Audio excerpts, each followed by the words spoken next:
Slate पर सबक लिखती ये है साले पट की मकीन साजदा, जो है तो एक टांग से माजूर, मगर इसे इल्म हासिल करने और डॉक्टर बनने का इतना शौक है कि वो बैसाखी के सहारे मौसम की परवाह किए बगैर बाकायदगी से स्कूल जाती है। तरीका की मदद करे, मैं पढ़ ब्याह बाला के घुमा, मैं डॉक्टर आनी थी।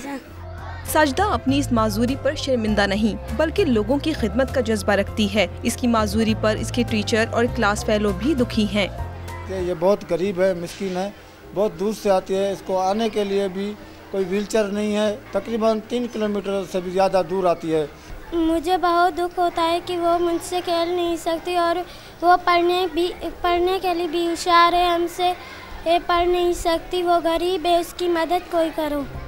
मुआशरे में साजदा ही नहीं, ऐसी कई और मिसालें मौजूद हैं जो अपनी माजूरी को मजबूरी बनाने की बजाय अपने ख्वाबों की तकमील में मसरूफ़ हैं। हमें चाहिए कि ऐसे अफराद की हौसला अफजाई करें।